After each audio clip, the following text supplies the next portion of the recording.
tumakop sa kanila. They cannot make their own appointment, they cannot make their own calendar. So in essence, ang nation of Israel, under the oppression of the Egypt, wala po silang stability for 430 years. Pero at salamat sa ating Panginoon, kasi totoo ngang ang Diyos, kapag nanalangin ka, dinidinig ka ng Lord. That when your groan reach the throne of God, hindi pwedeng hindi sumagot ang ating Panginoon. Kasi ang sabi po ng Biblia, pagkatapos po ang 430 years by the grace of God, diniliber po sila, pinalaya po sila ng Panginoon. Pero nung lumaya sila, alam kong excited sila. Nung lumaya sila, alam kong mataas ang expectation nila, sapagkat ang sabi ng Panginoon, pag lumaya na kayo, dadalhin ko kayo sa lupang pangako. But to their surprise, everybody say surprise, imbis na promised land, ang naratnan nila, wilderness, disyerto, ilang. Akala nila, 11 days lang ang biyahe, pero yung 11 days, inabot ng 40 years. What a delay. 11 days lang, inabot siya ng 40 years, at doon sa wilderness, habang sila'y nag-aantay sa mga pangako ng Diyos, ang kanilang puso ay puno ng instability. Things were uncertain. Wala silang pagkain, wala silang guaranteed na inumin, wala silang guaranteed na sisilungan. In fact, wala silang accurate na estimated time of arrival. In other words, nandun sila sa disyerto, hindi nila alam, darating pa ba tayo, makakarating pa ba tayo, paano ba tayo makakarating? At kapag uncertain ang sitwasyon, napansin ho natin na dahil po doon sa disyerto walang pure gold, so sa pure gold always panalo, sila always talo. Okay. Dahil walang pure gold doon sa wilderness, walang KFC doon sa wilderness, yung baon nila naubos, at pag naubos ang baon, nagsimula silang magutom. And guess what? Mula noon hanggang ngayon, pareho ang epekto ng gutom sa tao. Noon kasi, nung nagutom sila, nagreklamo sila, ngayon ba yung katabi mo pag nagutom, ganun din? Hindi lang nagrereklamo, pastor, galit na galit, gustong manakit. O kapag nakaranas ng gutom, gustong manakit. Why? Because the whole community of the nation of Israel, they grumbled before the Lord. Nag-complain sila, nagreklamo sila, pero dininig ng Panginoon ang kanilang panalangin. Ang sabi ng Exodus chapter 16, verse 11, the Lord said to Moses, I have heard the grumbling, pagrereklamo, hinaing ng mga Israelites. Sabihin mo, sa Jesus is alive, kamanaba. At twilight, sa madaling araw, kakain kayo ng sanggipsal. And in the morning, you will eat meat. And in the morning, you will be filled with bread. And then you will know, because of the provision, that I am the Lord your God. Verse 13, and that evening, Kwek-kwek came and covered the camp, and in the morning there was a layer of dew, hamog, around the camp. And watch this, verse 14. So when the dew was gone, so yung pagkain nagsimula sa hamog. Nung nawala yung hamog, nanganak ng pagkain. Ano sabi ng Biblia, when the dew was gone, thin flakes like frost. Everybody say that with me. Thin flakes like frost on the ground appeared on a desert floor. All of a sudden, yung hamog parang naging cracker, parang naging Coco Crunch. At nung nakita nila, wala na sila makain, nung nakita nila na yung hamog naging crunchy, kinuha nila, continue reading, ang sabi nila, what is it? Highlight that part. They said to each other, what is it? Pag tinranslate mo yung what is it, sa Hebrew, is manhu. Nang ibig sabihin ay mana. So yung mana, Hebrew word siya ng isang tanong. Ano po yung tanong? What is it? Bakit nila natanong kung anong klaseng pagkain yun? Kasi ang sabi ng Biblia sa dulo, for they did not know what it was. Ibig sabihin yung pagkain na yun, although mukhang tinapay, mukhang crunchy pero walang kaparehang pandikoko sa Pilipinas. Wala siyang kahalintulad sa Pilipinas, wala siyang kahalintulad sa kanilang bansa, kaya natanong nila ang kanilang sarili, ano ito? Pero yung bagay na sinabi nilang what is it, yung bagay na hindi pamilyar sa kanila, yon ang ginamit ng Panginoon para isustain sila sa loob ng 40 taon. I just want to remind each and every one of you, kahit hindi ka sigurado kung makakarating ka pa, hindi ka sigurado kung paano ka makakarating, ito ang sigurado. Even in the midst of uncertainty, your God is able to provide for you. Even in the midst of a wilderness, God is able to provide for you. This is a reminder for each and every one of us that God is able to provide. He is able to give you food even in the midst of uncertainty. And you know what? While I was rereading this text, I was reminded that this miracle na nagbigay ang Lord ng manna from heaven, ng tinapay from heaven, was no small miracle. This is not a one-day miracle. Hindi po ito basta maliit na milagro. Ito po yung klase ng milagro na tinatawag ko pong logistical impossibility. Bakit po siya logistical impossibility? Kasi po pag tinignan nyo po, ang bansang nilabas ng Lord sa Ehipto, halos 2 milyong tao po yun. Ilang tao po? 2 milyon. At sa 2 milyong tao na yon, never silang ginutom ng Lord sa loob ng 40 taon. Now, kung pakainin ko kayong lahat, wag na ho kayong umasa. Hindi ko kaya. Bakit kayo pa lang hindi na kaya? Imagine ninyo, almost 2 million people walang drive-thru, walang harina, walang raw material, walang refrigerator, walang palya. Pinakain ng Panginoon araw-araw. Sinustain ng Panginoon araw-araw. Para sa mga geek na katulad ko, imagine po ba ninyo, 4 million kilograms ng pagkain araw-araw ang bumabagsak mula sa langit. 4 million. Hindi kailangan ng Grab driver kasi dinideliver at their doorstep. Hindi kailangan ng Food Panda kasi free delivery mula doon sa langit. 4 million kilograms. I-times mo po yan sa 40 years. Tens of billions of kilograms of food ang pinadala ng Panginoon para sila ay pakainin. Think about it. Walang ref, walang inventory, walang warehouse, walang emergency supply, wala silang supplier ng mantika, wala silang supplier ng import, pero never silang binigo ng Panginoon. Kasi alam nyo, kung ang Diyos makakalimot kahit isang araw lang, sigurado kong maraming magugutom at marami ang magko-complain. Pero ang Diyos talaga, hindi lang enough. He is more than enough. And what God supplied for them was enough for everyone to be fed. Think about this church. Sa loob ng 40 years, walang nireport na nagkaroon ng malnutrition sa disyerto. Walang malnutrition because your God is enough. He is enough to supply for all our needs. Palapakan natin ang ating Panginoon. Amen? In fact, tayo po, no, mapalad na tayo pag umabot tayo ng 70 years old. Pero si Moses, nung namatay, 120, hindi humina ang kanyang katawan. Yung vitality ng kanyang katawan ay hindi nawala. Ito yung klase ng miracle na hindi lang nangyari ng isang beses. Ito yung klase ng miracle na araw-araw ginawa ng Diyos. Katunayan lamang mga kapatid na ang Diyos natin hindi nagbabago noon, ngayon, at magpakailanman because the God that you serve is able to provide in the midst of uncertainty. Think about this. Yang mana na yan, yung tinapay na yan ay paalala ng Diyos sa kanila. Kahit na wala kayo sa Egypt at nandito kayo sa disyerto, hindi nyo man makita ang physical presence ko. Yang mana na yan ay magpapaalala sa inyo, I am still here. Bago pa kayo dumating sa promised land, I am still here. Bago pa kayo magtayo ng inyong mga bahay, I am still here. Bago pa kayo magtanim ng inyong kakainin, I am still here.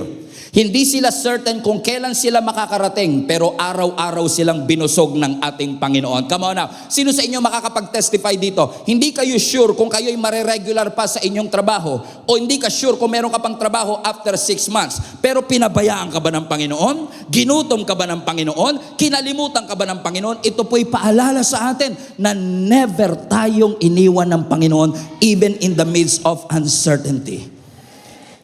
Hindi sila sure kung kailan sila makakarating. Ang pagkain nila araw-araw pareho ang menu. Pero hindi sila ginutom ng Lord. For 40 years, hindi lang pagkain ang pareho. For 40 years, ang Diyos nila hindi nagbago. And for 40 years, they've been through a lot of struggle. They've been through a lot of complaining. They've been through a lot of grumbling. But finally, everybody say finally. Finally, after 40 long years, they made it. They made it into a new territory. They made it to the promised land. But think about this. Ang sabi ng Biblia sa Joshua chapter 5, pagdating nila doon sa promised land, pagkaposes nila ng 500-year-old promise ng Lord kay Abraham, nung nakamtan na nila yung pinangako ng Diyos sa kanila. Ang sabi ng Biblia sa verse 10, nag-camp sila doon sa Gilgal on the plains of Jericho. They celebrated the Passover. Verse 11, the very next day, they began to eat unleavened bread, roasted grain harvested from the land. This is interesting. Verse 12, no, everybody read, no manna appeared. Teka lang, ano nga pala yung manna? Yun yung thin flakes like frost. Yun yung pagkain nila sa loob ng 40 years. Yun yung hamog na nagiging crunchy. So every day, mayroong pagkain. Free delivery. But for the first time after 40 years, paglabas nila ng tent, walang mana. In fact, sa New International Version, ang sabi ng verse 12, the manna stopped. Huminto ang mana. Ulitin ko, huminto ang mana. Did you get it? Okay. Huminto ang mana. Try natin dito. Huminto ang mana. Okay. Huminto ang mana, pero hindi ibig sabihin huminto ang Diyos. Huminto lang yung mana, pero hindi huminto ang Diyos sa pagiging provider. Kasi ang sabi ng Biblia, kaya huminto yung tinapay kasi kumain na sila ng prutas. Ibig sabihin, hindi sila ginutom muna ng Diyos bago dumating yung prutas. Inantay ng Diyos, come on now, na makakain muna sila ng prutas bago hininto ng Lord yung mana. Okay. Okay.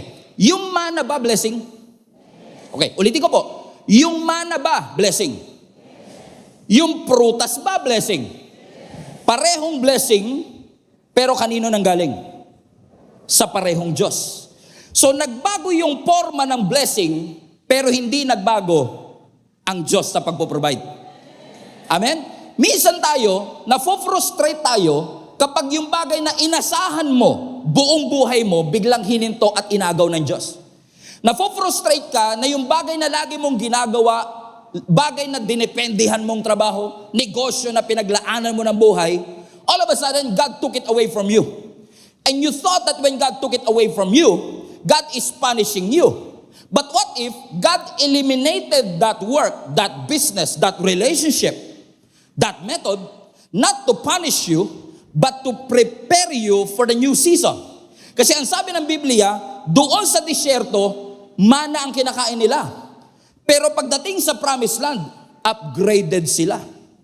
Kasi hindi lang sila dinala ng Lord sa bagong territory, hindi lang sila tumawid sa bagong season, hindi lang sila tumawid sa bagong taon, hey, Happy New Year, hindi lang sila lumipat ng bagong building, hey, come on now, nung lumipat sila, nung nagkaroon ng transition, God has to eliminate the previous miracle to give way for the new. So, ibig sabihin, yung elimination, preparation pala talaga siya. Yung subtraction, transition pala talaga siya. So kung si Lord ang nagtanggal, hindi siya kawalan. Ulitin ko, kung si Lord ang nagtanggal, hindi ka nawalan. Parang ayaw nyo mag-amen doon ha. Natatakot kayo. Okay, natatakot. Ulitin ko lang. Kapag si Lord ang nagtanggal, hindi yan kawalan. Bakit? Kasi yung Diyos na nagtanggal, the same God that fed them for 40 years is also the same God that will feed them in the promised land. Magkaiba man ang forma ng pagkain, pero parehong Diyos. Hindi tinanggal ng Lord ang pagkain, binago niya lang yung forma. Yes, I understand. Yung mana na yan yung naging safety net nila. Yung mana na yan yung kanilang naging daily miracle. Yung mana na yan yung naging familiar sa kanila. Pero hindi sinabi ng Bible, winidraw ng Lord ang kanyang kamay. Hindi. Huminto ang mana, pero hindi ibig sabihin huminto ang ating Panginoon. Hindi punishment ng Lord yun, preparation ng Lord yun. So what if yung elimination is God's preparation for a new year? Halos masira yung ulo mo nung nawalan ka ng trabaho, pero what if yung pagkatanggal ng trabaho ay preparation ng Panginoon for the next season? Na nung nawalan ka, inakala mong inabandona ka ng Lord, pero ang totoo, nireposition ka lang ng Panginoon. Kasi God wants to prepare you for the new season of your life. Am I talking to somebody today, mga kapatid? Sabi mo sa katabi mo, mukhang ikaw yung pinapatamaan ng pastor na ito. Bakit? Parehong blessing, parehong galing sa Panginoon. Pero nung nag-appear siya, magkaiba na yung kanyang forma. So ibig sabihin si Lord, nag-design ng isang miracle dito sa disyerto, pero pagdating nila sa Kanaan, sabi ng Lord, yung miracle nyo sa disyerto, iba na yung miracle ngayon dito sa Kanaan. Iba na yung miracle nyo nung nagwa-wander kayo sa desert, pero iba na rin yung miracle nyo kapag na-claim nyo na ang mga pangako ng Diyos sa inyo. Hindi nyo ako maintindihan. Siguro mas maiintindihan nyo ako kapag ganito. Sino sa inyo makakapag-testify na yung paraan ng Lord ng pagsusustain sa'yo noong 2019 ay ibang-iba sa pagsusustain sa'yo ng Lord sa 2026? Sino sa inyo makakapag-testify? Yes, amen? Pero di ba, minsan kailangang huminto, tanggalin, i-eliminate ng Lord yung ginamit niya noong 2019 to give way for a new thing that He is doing in 2026. Pero kapag lagi mong iniiyakan, masyado kang in love doon sa ginamit ng Lord ng 2019, nakalimutan mo na yata na masyado na tayong naging focus doon sa ginamit na paraan at nakalimutan natin na baguhin man ng Lord ang paraan, baguhin man ng Lord ang forma, pero hanggat kasama ko ang ating Panginoon. Come on now. Hindi ako pababayaan ng ating Panginoon. So iba yung pamamaraan niya, iba yung diskarte niya, pero ginamit ng Lord yun para mag-mature sila. Think about this church. I believe that's why this year is a year of stability, because God wants to grow your faith, to deepen your faith to the Lord. Kaya kung wala ka pang link up group, join a link up group. Kung hindi ka pa part ng growth track, be part of our growth track. Why? Because these trainings, these small groups is helping us to strengthen our roots. Think about this. Ang mana ginamit ng Lord para pakainin sila sa disyerto. Tama? Are you still with me? What if, pagdating nila ng promised land, hindi huminto yung mana? Tinuloy ng Lord yung mana. Pero may prutas din. May prutas, pero hindi hininto ng Lord yung mana. What would have happened? What could have happened is this. Kung patuloy na sinesend ng Lord yung mana, kahit nandun na sila sa promised land, kung saan excited actually sila, hindi lang sa lupa, kundi sa pinoproduce ng lupa. Kasi if you still remember, kung Bible reader po kayo, nung nagpadala sila Joshua at si Moses ng espiya, nagdala sila ng prutas galing sa promised land, come on, at dinala nila, sabi nila, here is its fruit. Na-excite sila dahil sa prutas, ngayon kakainin na nila yung prutas na pinangarap lang nila before. So what if, sa disyerto, kumakain sila ng mana, pagdating nila sa promised land, may prutas, pero may mana pa rin. If God allowed that to happen, na meron pa rin mana, never silang matututong magtanim. Never silang matututo na magantay. Never silang matututong mag-cultivate. Naaasa lang sila na araw-araw may provision. Nakakalimutan nila na gusto silang i-develop ng Lord to cultivate. That sometimes God will eliminate something in you kasi pang-bata yun. Pang-immature yun. Merong bagong forma. May bagong forma. Okay. Sino sa inyo dati, nung kayo po ay bata pa, yung nanay natin ang lagi nating inaasahan sa lahat ng bagay. Paghihingi ka ng baon, ma, pengin baon. Pagkakakain ka, ma, ano ulam? Ma, kakain na ako. Eh pagka 2 years old yung nagsasabi nun, Ma, I want to eat. Ang cute eh. Ang cute pakinggan na, oh, ang galing ng anak ko magsabi ng, I want to eat. Inglesero pa yung anak ko talaga. Pero kapag 40 years old na yung anak mo, wala pang trabaho, come on now. Tas araw-araw, nandun sa bahay mo nakahiga sa sopa, nagko-computer, at pag napagod siya, Ma, anong ulam? Ay, sigurado ko hindi ka makukyutan sa kanya. Maiinis ka sa kanya. Bakit mga kapatid? Kasi hindi na bagay sa kanya na sinusubuan pa. Kapag ba hindi mo siya pinakain, hindi mo na siya mahal? No. Gusto mo lang siyang i-empower, natindigan yung bagay na para sa kanya. Ganun ang ginawa ng Lord. Hindi ng Lord hinihinto yung mana kasi gusto kanyang parusahan. Kaya hininto ng Lord yan kasi gusto ng Lord matuto tayong magtanim. Na minsan ihihinto ng Lord na i-spoon feed tayo. Hindi dahil galit ang Lord sa atin, kundi gusto ng Lord na ikaw ay mag-mature. Yes, sa wilderness, araw-araw kang umaasa sa Diyos, pero sa Kanaan, ikaw na magtatanim. Sa wilderness, sabi mo, Lord, nagtitiwala ako sa iyo. Pero doon sa promised land, ang sabi ng Panginoon, I want you to become a good steward. Sa wilderness, ang Diyos ang nagpapadala ng pagkain. Pero dito sa promised land, binigyan niya tayo ng lupa. Because the same God who rained bread from heaven is the same God who released that fruit from the soil. But one miracle has to stop to give way for the new. Kaya pala ang sabi ng Isaiah 43 verse 19, see, I am doing, highlight that part, a new thing. Sino sa inyo naniniwalang God is going to do a new thing? Okay, let me rephrase. Sino sa inyo naniniwala that God is already doing a new thing? Pero tingnan nyo yung screen. Alam nyo kung bakit minsan hindi natin makita, hindi natin magawa yung new thing? Kasi hindi mo makita. Kaya sabi ng Lord, see. Kasi may ginagawa na siya, bulag ka pa din doon. Kasi masyado kang in love sa nakaraan, nakalimutan mo may bago nang binuksan ang Diyos. Kaya mauubos na lang yung oras mo, kakaiyak dun sa saradong pintuan. Pero lagi ko nga sinasabi, pag sarado na yung pintuan, wag mo nang iyakan. Pero kapag binuksan ng Panginoon, wag kang mag-hesitate pumasok. Kasi sigurado may inilaan ang Diyos na bagay para sa iyo. Amen? Do you not perceive it? Gia ka manaba! God is doing a new thing. Bago na naman, yes. But do you not perceive it? Do you don't realize it? Do you realize it? God is doing a new thing. He is doing a new thing. Yung katabi mo bago. Yung facility natin bago. Hallelujah. Girlfriend mo, luma. Kasi nung nag-text yung ex, come on now. Yung mga text ng ex talaga na yan, distraction yan. Sabi mo sa katabi mo, huwag mo na replyan yan. Bakit? He's doing a new thing. Because ang pag-ibig ng Lord sa atin, ano man ang season, hindi nagbabago. Ang pag-ibig natin, ang ng Lord sa atin, ano man ang season, hindi mauubos. Hindi huminto ang mana kasi wala nang supply sa langit. Sinabi ng langit, sorry, wala na akong mapapadala. No, huminto ang mana intentionally.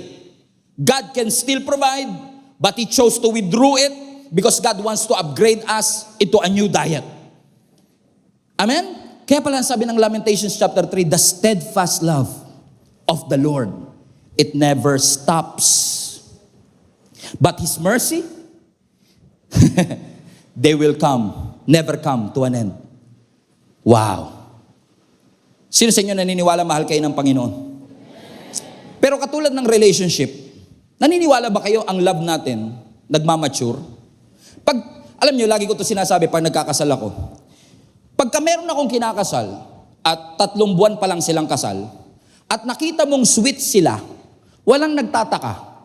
Walang nagtataka, ba't ang sweet nyo? Walang nagtataka. Kasi dahil bago pa sila, expected mong sweet sila. Correct? Pero pag 35 years ng kasal, tapos sweet pa din, yun, magtataka ka talaga. Anong sikreto nyo? Kasi di ba minsan sinasabi nga natin, may mga mag-asawa, minsan kami ni Jenny, sasabihin namin, ganyan din tayo dati, no? Magtitigal lang ng kote. Oh. Di ba alam ng lahat ng mga may asawa yan eh. Di ba alam ng lahat ng mga magjowa yan na 5 years na kayo. Alam niyo yun, di ba? Iba yung, kasi dati, ang interpretation mo pag mahal kayong kiniliti ka, oh, parang feel mong mahal na mahal ka pag kinikiliti ka. Feel mong mahal na mahal ka kapag tinext ka ng, kumain na you. Di ba? Parang uy, ang sarap naman nun. Kasi feeling mo, Nung nagsisimula kayo, parang yung chemistry, grabe. Parang ramdam na ramdam mo yung pagmamahal, compatible na compatible kayo. Alam niyo yung, makita mo pa lang yung picture niya, tumataas na balahibo mo eh. Kala mo, Halloween, grabe, nakakatakot. Kasi iba talaga. Alam mo, pansinin mo yung mga bago talaga. Ay grabe, naalala ko kami ni Jenny, panahon ng Sun Cellular kami. Hindi nyo na naabot yung Sun Cellular? Nung mahina pa signal ng Sun Cellular, nakaganon ako sa bintana, makahanap lang ng signal. Willing mga awet para sa iyong minamahal. Pero, porke ba't hindi na ako nakaganon ngayon, hindi ko na mahal si Jenny? No. Mahal mo pa rin, nag-mature lang yung pag-ibig. Kasi sa totoong realidad ng pag-ibig, importante na yung communication. Ang mas importante, faithfulness. Ang mas importante, dedication. Sacrifice. Amen? So, hindi porket, hindi mo na makita. Dati, pinagbubuksan pa ako ng pinto nito Ngayon, sinasara na yung pinto sa harapan ko Mahal ka pa rin siguro niyan. Ewan ko lang, not sure. Tanong mo kay Lord para sure. Amen? Hindi nawala yung pag-ibig. Madalas lang nag-mature yung pag-ibig. Kasi kung lagi ka lang mag-aantay ng paro-paro dito sa iyong tiyan, may butterfly in my stomach. Kung lagi ka mag-aantay ng butterfly in your stomach para lang masabi mo na mahal ka talaga ng tao, baka makalimutan mo at mamiss mong pasalamatan yung blessing na faithful pa rin siya sa'yo. Hindi ka niya niloko, hindi ka niya iniwan, hindi ka niya pinabayaan. Oh, sabi mo sa katabi mo, love you. Hindi. Bakit? Nagbago ng forma, pero ang Diyos nanatiling tapat noon, ngayon at magpakailanman. Bakit hindi porket nagbago ng pamamaraan, nagbago na rin ang ating Panginoon? Naniniwala ba kayo that if God did it before, He can still do it again? Yes. But most of the time, He doesn't do it the same way. He will do it again. But most of the time, not the same way. Do you remember a story nung mga bulag na pinagaling ni Jesus sa Gospels? In fact, I can cite to you 3 blind men na pinagaling ng ating Panginoon nung siya po ay tao pa dito sa earth. You still remember sa Luke chapter 16, kung saan merong isang bulag na lalaki na nung narinig niya na si Jesus ay dumadaan, sumigaw siya, sabi niya, Jesus, Son of David, have mercy on me. Pero pinahinto siya ng mga disciple. As sinabi sa kanya, huminto ka, shut your mouth. But he shouted even more, Jesus, Son of David, have mercy on me. Nung narinig siya ng ating Panginoong Jesus, Jesus stopped sa kanyang paglalakad. Huminto ang ating Panginoon. Just think about it. The God who spoke the universe into existence, He stopped for a blind beggar.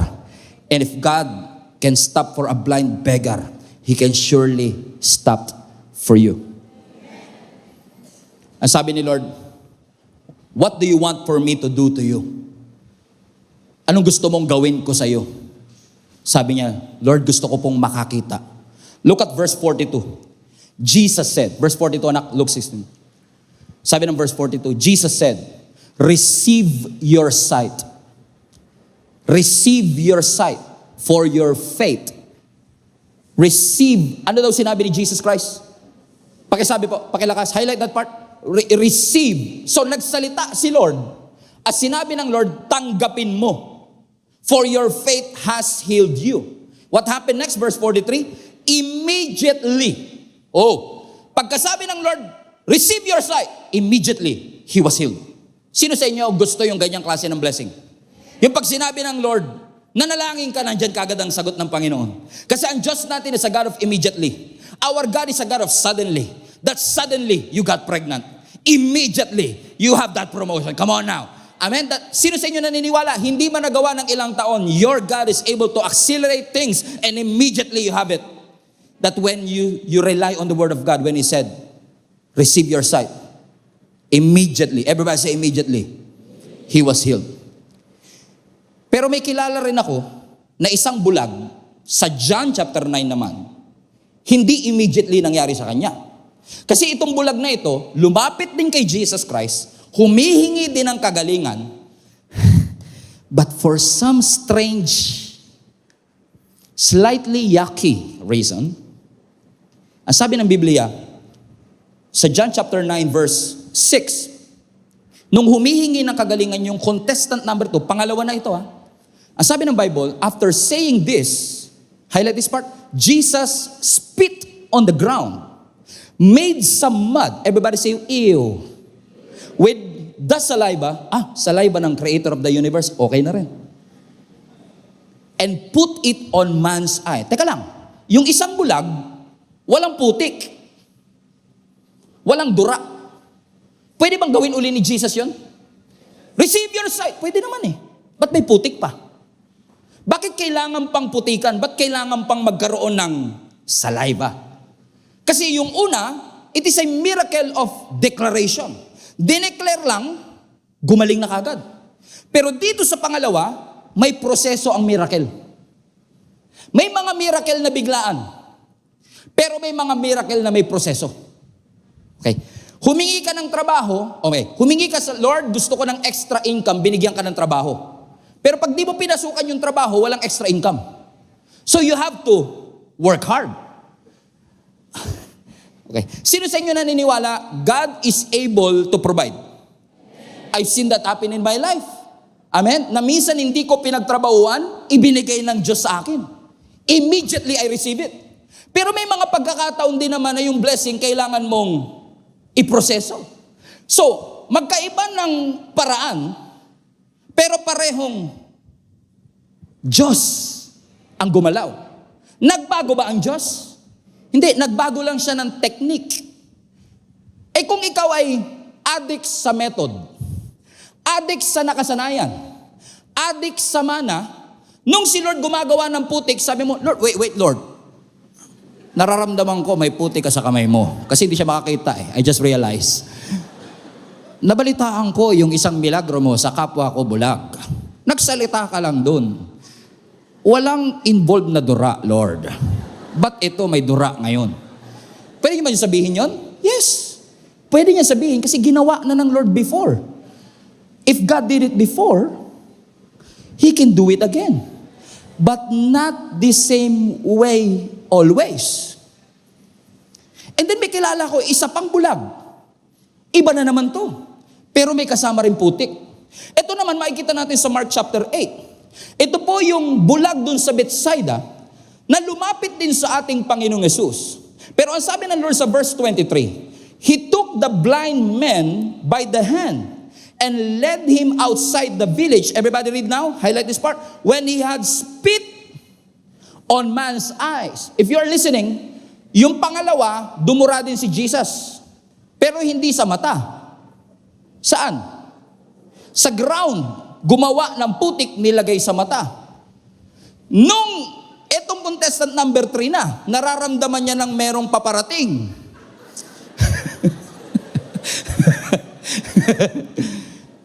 Lord, ano yan?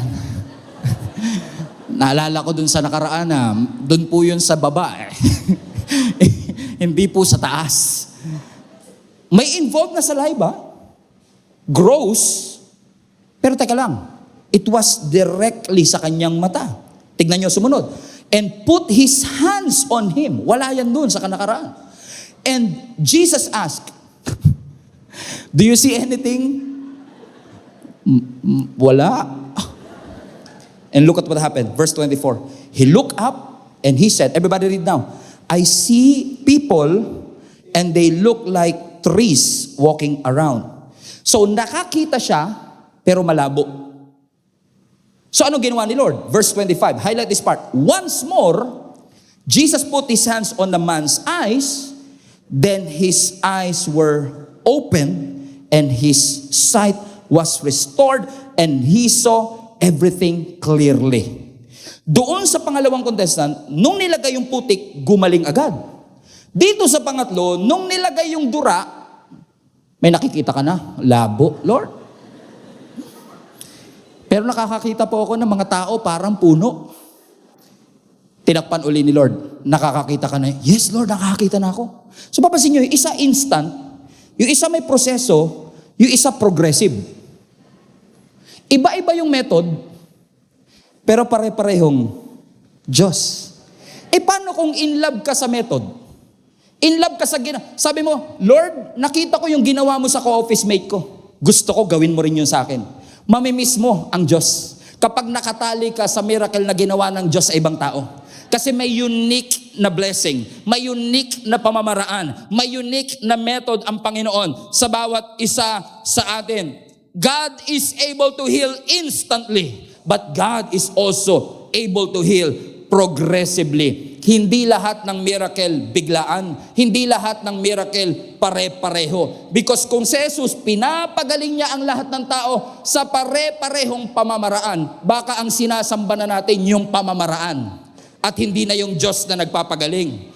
Tingnan niyo po tayo mga Pilipino, dahil nakita nila si Katasyo nagpagaling, lahat nagpuntahan kay Katasyo. Nakita nila yung puno, may itsura, parang si Jesus yun. Lahat nagpilahan doon. Yung isang tao nakakita ng hollow blocks, parang si Jesus to ah. Lahat nagpilahan na doon, nilagyan na ng kandila. Tumingin, kumain ng cheese bread, si Jesus to ah. Nangungusap ka nga, Panginoon. Kung masyado tayong in love sa pamamaraan, mamimiss natin na ang Diyos natin, He moves in a mysterious ways. Nakakaiba ang pamamaraan ng Lord ng pagpo-provide. Kaya wag mong kainggitan kung paanong pinagpala ang iba. Kasi merong pamamaraan ng Diyos sa iyo. Maaaring sila through mana, ikaw through fruit, iba ang forma, pero parehong Diyos. Ang Diyos natin hindi nakabound sa isang template. Na hindi porket ganito ang filter, ganito ang blessing, ganito ang miracle, ganito na lahat sa lahat ng tao. No. God is not bound by one formula. Kasi kapag ang Diyos bound ng isang formula, yung pananampalataya natin, mechanical na lang. Paano ginawa sa iba, baka ganun din ang gawin sa akin. Ang Diyos po natin hindi ATM, na kapag pinindot mo ang tamang combination, may lalabas na pera. Minsan ang provision hindi darating bigla. Minsan may provision na 10 years darating. Minsan may provision na kailangan mong paghirapan at pagsikapan. But either way, gumaling ka man sa pamamagitan ng prayer o gumaling ka man sa pamamagitan ng doktor, parehong Diyos ang nagpapagaling. Kasi ang doktor, they can cure. But your God is only the one who can heal you, who will provide for you, and will protect you. Minsan babaguhin ng Lord ang method, pero ang mission pareho pa rin. The mission of this church, ever since day one, hindi pa ako nandito noon, I believe is the same mission na pinapagawa ng Panginoon sa atin, to go, to bear fruit, and to have our fruits remain. So I don't know who is this for. Kung huminto man ang mana, nawalan ka ng trabaho, nalugi ang negosyo, nawala ang relationship, huminto ang isang bagay na inasahan mo for many years, sabi mo sa katabi mo, don't panic. Don't worry. Ayaw kaguol, ayaw kabalaka sa Bisaya. Huwag kang mag-alala. Bakit? Kasi baka mamaya, masyado kang nag-e-expect sa ibabaw ng mana, wala pa rin ah. Kasi for 40 years, doon galing lahat eh. For 40 years, doon galing eh. So, akala mo ngayon, doon pa rin galing. Kasi si Lord nasa taas eh. Pero what if yung blessing na dating binibigay sa taas, sabi ng Lord, mali ang tingin mo. Check the ground. Because you might be standing on a harvest.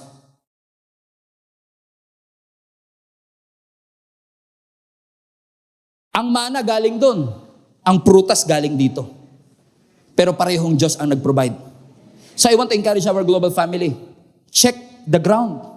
Baka mamaya inaasahan mo, tingin ka ng tingin, linga ka ng linga sa iba't ibang pintuan. Iba't ibang bansa. Ma-approve lang yung visa mo. Ginawa mo lahat, nangutang ka kahit kani-kanino. Ma-approve lang yung visa na yan, makapagtrabaho sa ibang bansa.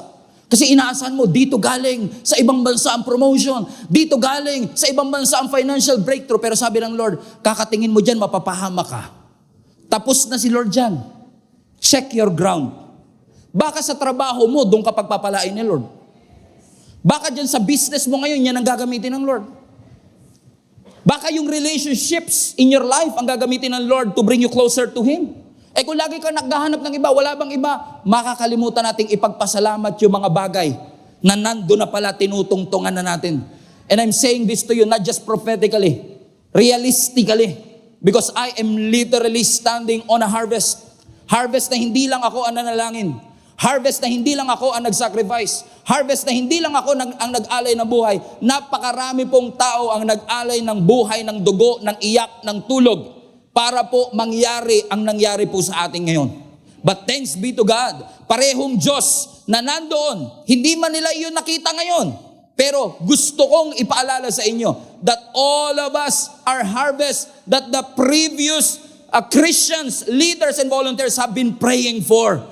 Don't think for a moment it was our skills, it was our ability. No, my friend, it is the Lord in the first place, because the same God that fed them, the same God that protected them, the same God that sustained them is the same God that is sustaining us today, healing us today, protecting us today, providing for each and every one of us. Check your ground. Baka mamaya, nakatayo ka na pala doon sa prayer request mo dati, hindi mo na naipagpasalamat. You are already standing on that harvest. Houses that you did not build. Wells that you did not dig. Vineyards that you did not plant. Dinat na nila, finish work na. Pagdating nila sa promised land, i-harvest na lang nila. Hallelujah. Wow. Kasi ang Lord natin is a God of the finished work. Katulad ng mga nag-e-expect na manganganak in the next few months, wala pa yung anak ninyo, nauna pa yung kuna, crib, kesa sa bata. Nauna pa yung damit kesa sa bata. Bakit? Ayaw mo naman, nung anak ka na, tsaka ka palang bibili ng kuna. Nanganak ka na, tsaka ka palang bibili ng damit. So yung bata, literal, paglabas niya sa mundo, nakahanda na lahat. Hindi na siya bibili ng gatas sa 7-Eleven. Hindi na siya ang magpupunta sa supermarket ng Pure Gold para bumili ng kanyang mga pangangailangan. Bakit? Always panalo eh. Bakit mga kapatid? Literal siyang darating sa isang finished work. I believe this is a great analogy, a great picture of what God has prepared for you. Wala ka pang mata, nakita na ng Diyos ang iyong sitwasyon. Wala ka pang kakayanang makakita, nakita na ng Lord kung gaano tayo karumi, kalayo. Hindi natin kayang abutin ng Diyos, pero Diyos mismo ang umabot sa atin. Ang mga Israelites, doon sa wilderness, pray sila ng pray, Lord, sustain us, Lord, sustain us, Lord, sustain us. Pero now that we are on a new season, now that we are on a new chapter, now that we have transitioned into a new year, our prayer might have changed. Dati, Lord, sustain me. Lord, heal me. Lord, provide for me. Now that God healed you, now that God promoted you, now that God blessed you, Lord, give me wisdom to handle the resource that you have entrusted to me. I believe that this is not just a year of harvest. This is also a year of wisdom.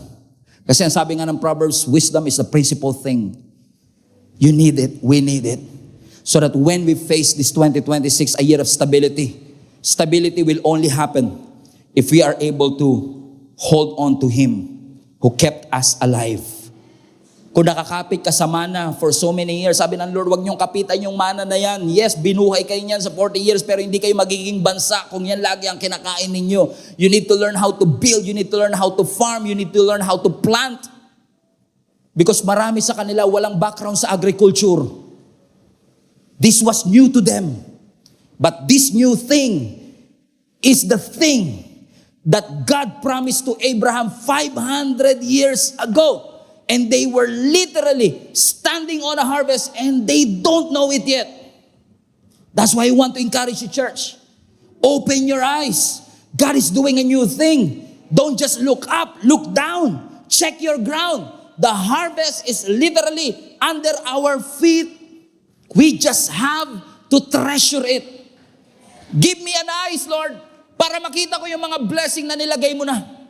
Buksan mo ang mata ko na makita ko lahat ng sagot sa mga panalangin ko 7 years ago. Because ang pinangako ng Lord sa Israel, promised land, hindi promised bread. Ang pangako hindi yung tinapay. Ang tunay na pangako, yung lupa. Yung tinapay, ginamit ng Lord para dalhin sila doon sa lupa.